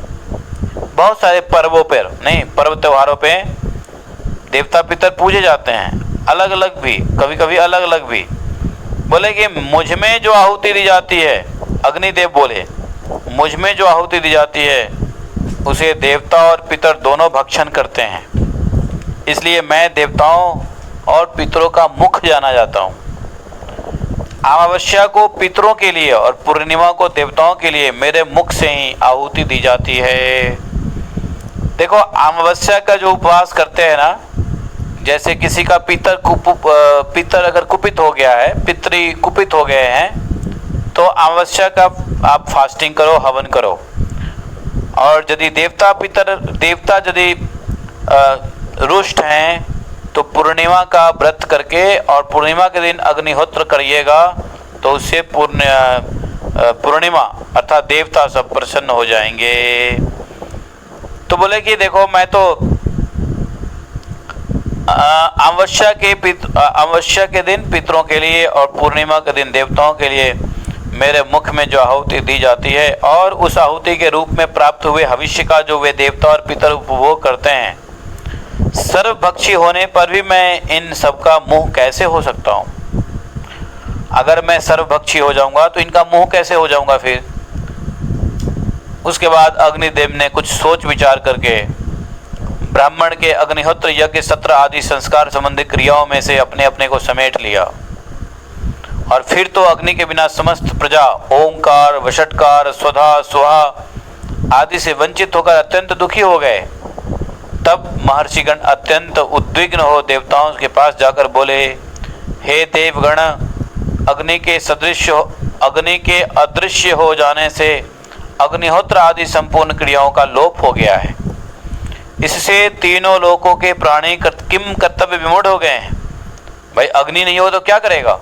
अतः इस विषय में जो आवश्यक कर्तव्य है उसे आप लोग करिए, इसमें अधिक विलंब मत कीजिए। अग्नि का अदृश्य होना ठीक बात नहीं है। उसके बाद ऋषि और देवता ब्रह्मा जी के पास गए और अग्नि को जो श्राप मिला था और अग्नि ने संपूर्ण क्रियाओं से जो अपने आप को समेटकर अदृश्य कर लिया था, वह सब समाचार निवेदित करते हुए बोले, भृगुणा वै महाभाग सप्तो अग्नि कारणांतरे कथम देव मुखो भूत्वा यज्ञ भागाग्र भूक तथा। बोले कि हे महाभाग, किसी कारणवश महर्षि भृगु ने अग्निदेव को सर्वभक्षी होने का श्राप दे दिया, किंतु वे संपूर्ण देवताओं के मुख्य यज्ञ भाग के अग्रभोक्ता और संपूर्ण लोकों में दी हुई आहुतियों का उपभोग करने वाले होकर के भी सर्वभक्षी कैसे हो सकेंगे? सुत्ता तु तद वचने तेषाम् अग्निमाहूय विश्वकृतम् उवाच वचनम संलग्नम भूतभावनव्ययम्। देवताओं तथा ऋषियों की बात सुनकर विश्वविधाता ब्रह्मा जी ने प्राणियों को उत्पन्न करने वाले अविनाशी अग्नि को बुलाकर मधुर वाणी में कहा, ए हुताशन, अग्नि का दूसरा नाम है हुताशन, यहाँ समस्त लोकों के सृष्टा और संहारक तुम ही हो। तुम ही तीनों लोकों को धारण करने वाले हो, संपूर्ण क्रियाओं के प्रवर्तक तुम ही हो। इसलिए हे लोकेश्वर, तुम ऐसा करो जिससे अग्निहोत्र आदि क्रियाओं का लोप न हो। तुम सबके स्वामी होकर भी इस प्रकार मूढ़ मोहग्रस्त कैसे हो गए? तुम संसार में सदा पवित्र हो, समस्त प्राणियों की गति भी तुम ही हो। ये ऋषि देवताओं और ऋषियों ने कहा। देवता पितर बोले, तुम सारे शरीर में सर्वभक्षी नहीं होगे। अग्निदेव, तुम्हारे अपान देश में जो ज्वालाएं होंगी वे ही सब कुछ भक्षण करेंगी। इसके सिवा जो तुम्हारा क्रव्याद मूर्ति है, कच्चा मांस या मुर्दा जलाने वाली जो चिता की आग है, वही सब कुछ भक्षण करेगी। जैसे सूर्य की किरणों से स्पर्श हो जाने पर सभी वस्तुएं शुद्ध हो जाती है, उसी प्रकार तुम्हारी ज्वालाओं से दग्ध होने पर सब कुछ शुद्ध हो जाएगा। अग्नि, वैसे भी अग्नि में सब कुछ शुद्ध होता ही है। और भी बोला, हे अग्निदेव, तुम अपने प्रभाव से प्रकट हुए उत्कृष्ट तेज हो, अतः विभो अपने तेज से ही महर्षि के उस श्राप को सत्य दिखाओ और अपने मुख में आहुति के रूप में परे हुए देवताओं तथा अन्य भाग को ग्रहण करो। पिता ब्रह्मा जी से कहा ऐसा ही हो। ऐसा कहकर के ब्रह्मा जी के आदेश का पालन करने के लिए चल दिए। इसके बाद देवर्षि गण बहुत प्रसन्न हो जैसे आए वैसे ही चले गए।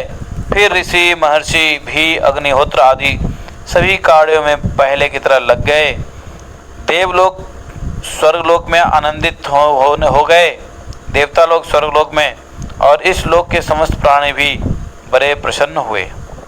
साथ ही श्राप जनित पाप कट जाने से अग्निदेव को भी बड़ी प्रसन्नता हुई। तो इस प्रकार पूर्व काल में भगवान अग्निदेव को महर्षि भृगु से श्राप प्राप्त हुआ था। यही अग्नि श्राप संबंधी प्राचीन इतिहास है। पुलोमा राक्षस के विनाश और च्यवन मुनि के जन्म का वृत्तांत भी यही है। अब आगे देखिए अग्नि का यही श्राप कैसे आगे बढ़ाता है, तो हम लोग कल पढ़ेंगे। हम लोगों ने 7 अध्याय पढ़ लिया। 8वां अध्याय में प्रमर द्वारा का जन्म, रुरु के साथ उसका मंगनी वागदान, और विवाह के पहले ही सांप के काटने से प्रम द्वारा की मृत्यु। तो कथा में प्रवेश कर चुके हैं। अब धीरे धीरे कथा का वृत्तांत हम लोग को समझ में आने लगेगा, लेकिन आज के लिए इतना ही। ठीक है, तो बोलो महाभारत पुराण की जय। यहाँ पे श्रील व्यासदेव भगवान की जय। और यहाँ पे देखो हमने श्राप से कुपित हुए अग्निदेव का दृश्य हो जाना, ब्रह्मा जी के श्राप से संकुचित होने प्रसन्न करना, ये हम लोगों ने पढ़ लिया। और उससे पहले महर्षि च्यवन का जन्म के बारे में जान लिया, उनके तेज से पुलोमा राक्षस का भस्म होना जान लिया, और भृगु का अग्निदेव को श्राप देना, ये सब जान लिया। उसके बाद उससे पहले हम लोगों ने भृगु के आश्रम पर पुलोमा को दानव का आगमन, उसका नाम क्या था, पिलोमा दानव, और पत्नी का नाम भी था पुलोमा, और उसकी अग्निदेव के साथ बातचीत। तो इस प्रकार से इसको बोलते हैं पौलोम पर्व, जिसमें पुलोमा राक्षस और पुलोमा कन्या भृगु जी की स्त्री, तो इसको बोलते हैं पौलोम पर्व। तो इस प्रकार से इति श्री महाभारते आदि पर्वाणि पौलोम व पर्वणि अग्निशाप मोचन 7वां अध्याय। तो अग्नि को श्राप मिला, लेकिन फिर भी ब्रह्मा जी ने उनको बहुत वरदान भी दिया। ब्रह्मा जी ने श्राप को संकुचित कर दिया, छोटा कर दिया, और छोटा करके उनको प्रसन्न किया अग्निदेव को। ठीक है, तो इसमें देखो सीखने की 2-3 बातें हम लोग को मिली है सीखने के लिए। देखा, एक तो बच्चे को कभी भी झूठी बातें नहीं करनी चाहिए, बच्चों को डराना नहीं चाहिए। तीसरा हम लोगों ने क्या सुना, खरे खरे आचमन नहीं करना चाहिए। खरे खरे आचमन करोगे तो नहीं करने के बराबर होगा, अशुद्धि हो जाएगी। तीसरा हम लोगों ने सुना, यदि भोजन की थाली में बाल गिर जाए तो उस भोजन को मत कीजिए, वह भोजन अपवित्र हो गया। थाली हटा दीजिए, दोबारा भोजन ग्रहण कीजिए। आज हमने एक तेनाली रामन की कथा सुनी, उसमें भी यही हुआ कि राजा के थाली में विष था, और विष वाले भोजन को हटाने का एक ही रास्ता मिला, वो था थाली में बाल। इसलिए महिलाएं भोजन बनाते वक्त इस बात का ध्यान दें कि परोसते वक्त थाली में बाल न चला जाए। बाल गया तो पूरी थाली बेकार हो जाता है, उसको नहीं खाना चाहिए। ठीक है, वह अपवित्र भोजन हो जाता है। वैसे कहा तो क्या यह है कि यदि थाली में बाल गिर जाए तो उस समय का भोजन का ही त्याग कर देना चाहिए, फिर अगले संध्या का भोजन करना चाहिए। तो वेद शास्त्र में कहते हैं ना, जो कुछ कर्म बताए गए हैं उस सब का भी ज्ञान महाभारत में मिलेगा। देखोगे तो छोटी मोटी निट्टी ग्रिटी बहुत सारे इंस्ट्रक्शंस महाभारत के अंदर में आपको मिलते चलेगा। ऐसी और भी बहुत सारी चीज़ें हैं जो हम लोगों ने सीखा है। क्या, अग्नि के सामने झूठ नहीं, है ना, अग्नि के सामने झूठ नहीं बोलना चाहिए। और भी 2-4 पॉइंट थे जो हम लोगों ने सीखा। क्या क्या था वो मैं, तो महाभारत में ये सब जो मनु संहिता है, ये मनु कौन है? ब्रह्मा जी के पुत्र ही हैं।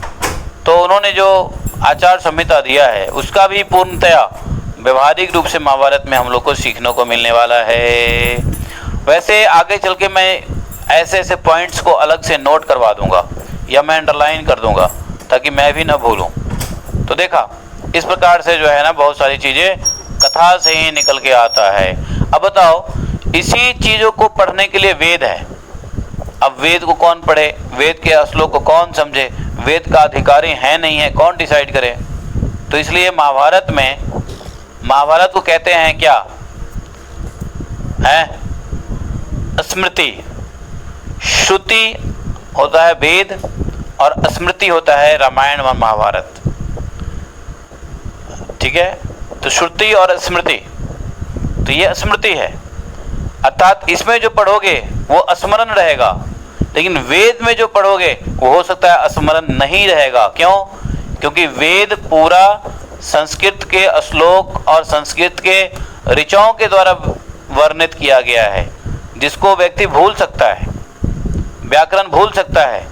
व्याकरण भूलने से वेद का अर्थ भूल जाएगा, लेकिन स्मृति रामायण और महाभारत से जो शिक्षाएं मिलती हैं, जो वेद में बताया गया है, उसको कभी नहीं भूल सकते हैं हम।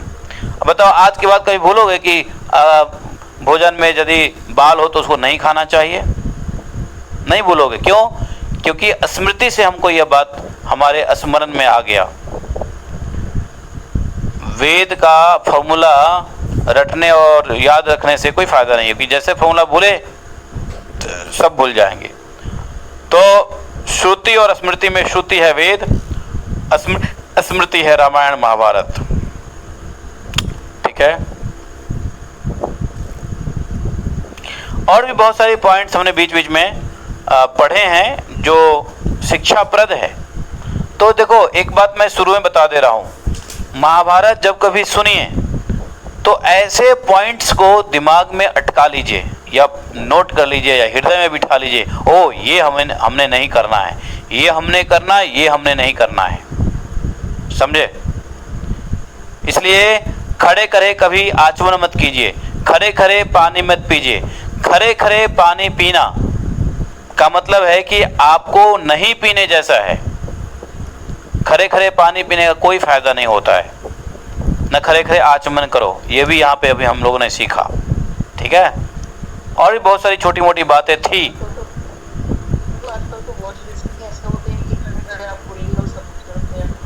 आजकल की बात छोड़ो, जो हम लोग सीख रहे हैं उसको हृदय में लगाओ और खुद पे लागू करने की कोशिश करो कि हम नहीं। आजकल दुनिया क्या कर रहा है छोड़ो, हमको ज्ञान लेना है, दुनिया को ज्ञान देना है।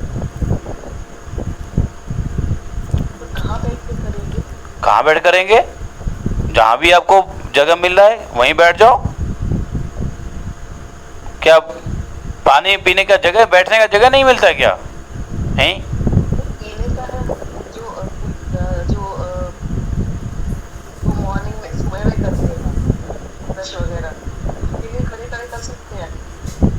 क्या खड़े खड़े करना है, समझा नहीं मैं।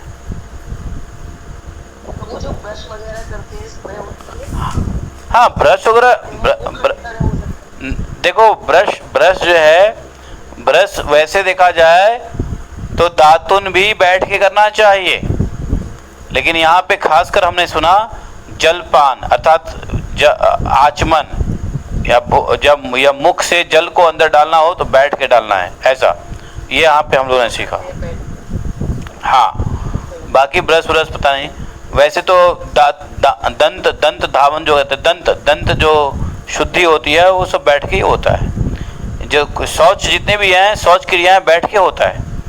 हम मल मूत्र त्याग बैठ के करना चाहिए, दांत को सफाई बैठ के करना चाहिए, बाल को बैठ के हमें झाड़ना चाहिए, बाल को हमें कटवाना भी चाहिए तो बैठ के। अगर अपने नेल्स को काटते हैं तो बैठ के काटो, नेल्स काटते हैं तो क्या खड़े खड़े काटते हैं? तो जितनी भी शुद्धि क्रियाएं हैं बैठ के करना चाहिए, ऐसा है। तो वेद में जो कर्म कांड है या वेद में जो कर्म बताया है, कर्म का मतलब कौन सा कर्म? शास्त्रोक्त कर्म, वेदोक्त कर्म, वो आपको भागवतम ये महाभारत में मिलेगा। और आपको लगेगा कि आपके जीवन की नित्य ग्रिटी चीज़ें भी आपको महाभारत में इसका उत्तर मिल जाएगा, बशर्ते कि हमको उस बात को ध्यान देना है। हमने और भी बहुत सारी चीज़ें सीखा है जो हमको ध्यान में नहीं आ रहा, अभी क्या बताऊं क्या क्या सीखा है, लेकिन अंडरलाइन हम लोग को कर लेना चाहिए। लेकिन वो हमारे हृदय में आ गया है, समय पे जरूर याद रहेगा। तो ये सब चीज़ें जो है आपको महाभारत में अलर्ट रहना। महाभारत में शिष्टाचार भी है, सिखाया गया है। महाभारत में धर्म भी, कर्म भी, शिष्टाचार भी, ज्ञान भी, वैराग्य, तपस्या, प्रीति, प्रेम, धर्म, अर्थ, काम, मोक्ष, सबका, चूंकि महाभारत में वेद है, पुराण है, उपनिषद है, सब महाभारत है, निचोड़ सबका महाभारत है। इसलिए ऐसा कोई भी चीज़ नहीं है जो महाभारत ग्रंथ से छूटा हुआ हो। इसलिए हम लोग जब कभी महाभारत सुने, अब चूंकि हम लोग आज से एक्चुअल कथा में प्रवेश कर गए हैं, तो रास्ते में ये सब समझते चले। ठीक है, चलिए आज के लिए इतना ही काफ़ी है। बोले जय जय श्री राधे श्याम। मिलते हैं कल श्रीमद् भागवतम के कथा में। हरे कृष्णा। तो महाभारत सिर्फ सुनो नहीं, महाभारत से सीखने का प्रयास करो। महाभारत पूरा आचार संहिता है, नहीं, महाभारत से शिष्टाचार, व्यवहार सब सीखने को मिलेगा। तो इसको सिर्फ कथा समझ के मत लो, B.R. चोपड़ा की, इससे हम लोग ज्ञान लें। यह ज्ञान की गंगा है ज्ञान की ये गंगा है। ये गाते हैं ना वो, B.R. चोपड़ा में कहते हैं ना ये हैं, याद है किसी को B.R. चोपड़ा वाली? है ज्ञान की ये गंगा, ऋषियों की ये कहानी, महाभारत है, याद है तो ये ज्ञान की गंगा है भाई। हाँ, तो ज्ञान गंगाओं को नमस्कार, सो जाओ। Thank you very much. जिसके लिए रात है गुड नाइट, जिसके लिए दिन है हैव ए गुड डे। जय श्री राधे हरे कृष्णा।